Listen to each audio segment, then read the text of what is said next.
सभी को नमस्कार। हिंदी की कक्षा में आप सभी का हार्दिक स्वागत है।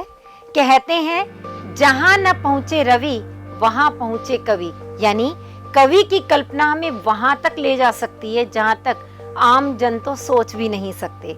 और ऐसा ही कुछ हमें अज्ञे जी ने भी समझाया जब 6 अगस्त 1945 को जापान के हिरोशिमा में बम गिरा, तो उन्होंने पहले से हमें चेता दिया था, और यदि उनकी बात को ध्यान से सुना गया होता तो शायद आज होने वाले ये इजराइल हमास के या यूक्रेन रूस के युद्ध नहीं होते।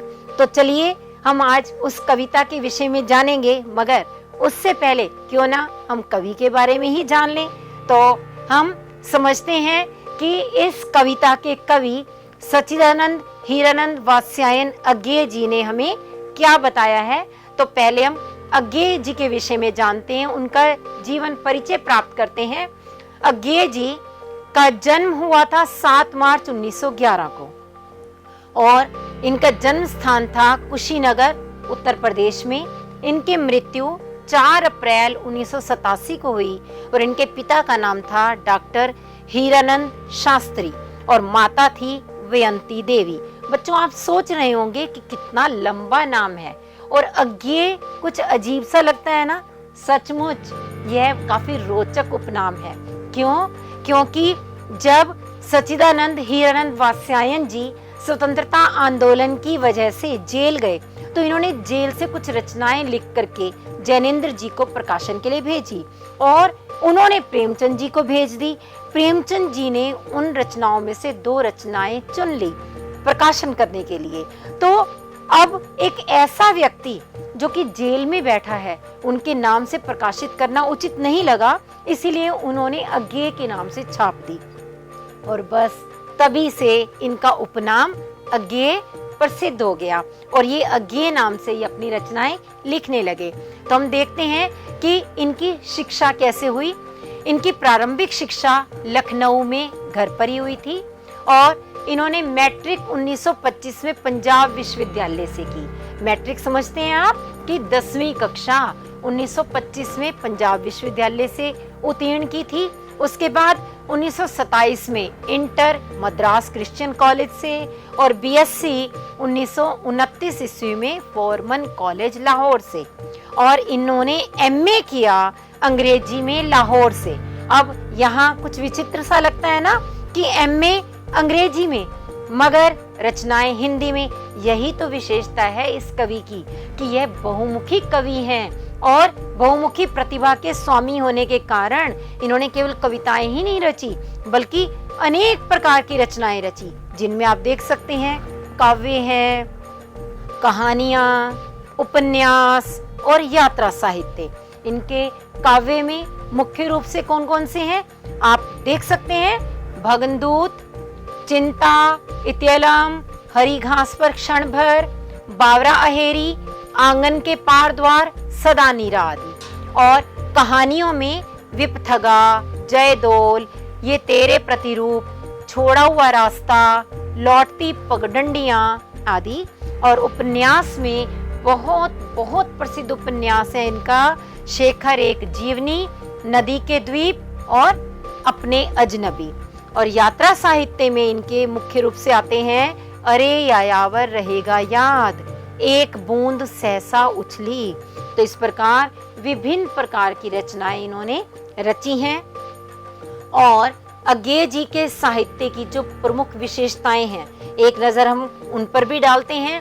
इनके साहित्य में हमें वैयक्तिकता, क्षणवाद का महत्व, अति बौद्धिकता, प्रणय भावना, सामाजिकता, प्रकृति चित्रण और भदेश का चित्रण देखने को मिलता है। भदेश का चित्रण से क्या अभिप्राय है? यानी ऐसी चीजें जिन्हें भद्दा समझा जाता है, जिन्हें प्रायः कवि अपने साहित्य में स्थान नहीं देते, लेकिन इन्होंने उनका भी वर्णन किया और बहुत ही रोचक तरीके से वर्णन किया।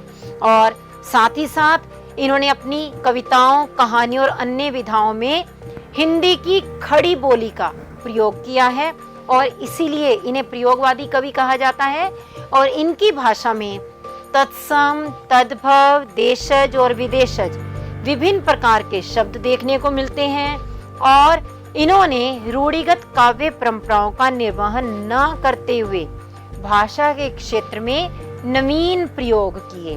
जैसा कि मैंने अभी कहा कि ये प्रयोगवादी कवि हैं, इसलिए नए नए प्रतीक, नए नए उपमान इन्होंने अपने काव्य में प्रयोग किए हैं।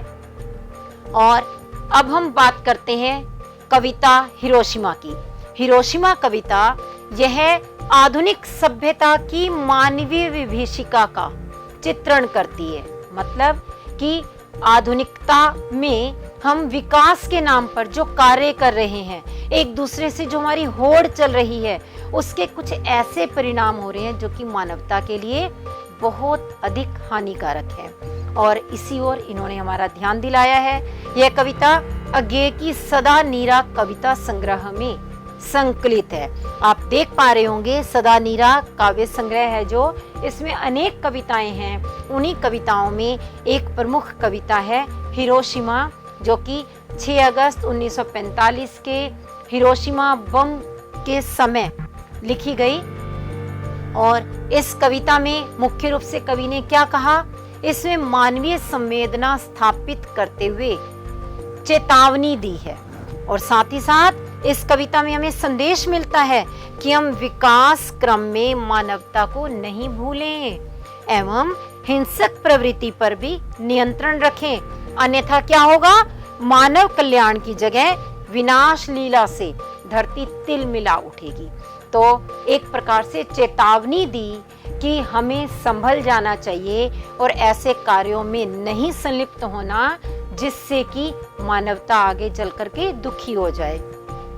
तो इस कविता को विस्तार पूर्वक हम समझेंगे आगे अगले वीडियो में, मगर उससे पहले आपके लिए थोड़ा सा अभ्यास कार्य कि आप अज्ञेय के व्यक्तित्व और कृतित्व से संबंधित अन्य तथ्यों को स्वयं खोजें और हिरोशिमा कविता की रचना के लिए उत्तरदायी जो परिस्थितियां हैं उन पर भी विचार करें, ताकि जब हम अगले वीडियो में हिरोशिमा कविता की व्याख्या करें तो आप आसानी से समझ सकें। तो फिर मिलेंगे अगले वीडियो में।